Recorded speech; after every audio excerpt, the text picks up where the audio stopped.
Պարոն Քոչարյան, բարև ձեզ։ Ընտրություններում հաջողելուց եւ երկրի վարչապետի պաշտոնը ստանձնելուց հետո ինչ ժամկետներում եւ ինչ պայմաններով եք պատկերացնում Արցախահայ ռազմագերիների վերադարձը եւ արդյոք հնարավոր է դա։ Շնորհակալություն։ Համոզված եմ, որ հնարավոր է, համոզված եմ։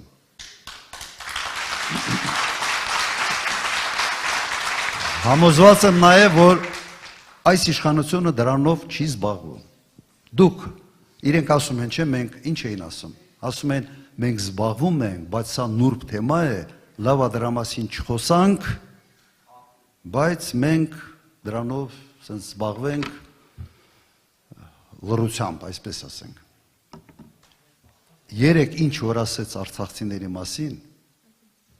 մեկ բանի վկայություն է, ոչ թե չեն զբաղվում, այլ ուզում եմ, որ նրանք այնտեղ մնան, որ հանկարծ հեղինակություն ունեցող մարդիկ չհայտնվեն այստեղ եւ չփորձեն միավորել նաեւ արտագաղթած մարդանց ինչ-ինչ նպատակների համար։ Սա է նպատակ։ Պետք է զբաղվել։ Օրինակ ամոթալի էր, որ նախագիծը ստորագրելուց օրինակ այդ խաղաղություն կոչված, որը խաղաղություն չի, նույնիսկ այդ թեման չկար։ Թեման չկար։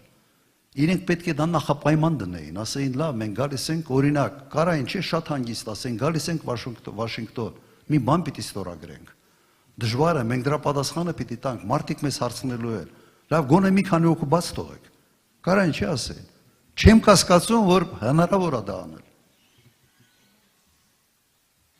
Ալիևը ինչ հաճույք պիտի դատական ամբողջ այդ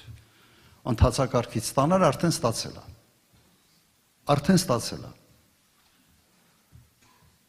Սա լինելու է մեր հետագա խաղաղության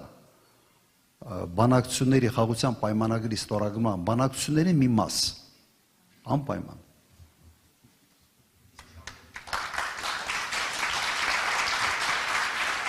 Նայեք, ես միշտ իմ խոսքի տերն եմ եղել։ Ես չեմ կարող հիմա ասել 2 ամսում կամ 3 ամսում կամ 5 ամսում, բայց ես ձեզ ասում եմ, որ այդ հարցը ողջամիտ ժամկետներում իր լուծումը կարող է ստանալ։ Ես տեսնում եմ դա, դրա այդ հնարավորություն տեսնում եմ։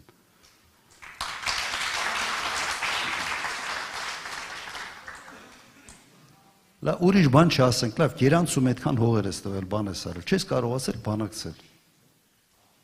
Դիմաց ինչ է ստացել, ոչ մի բան։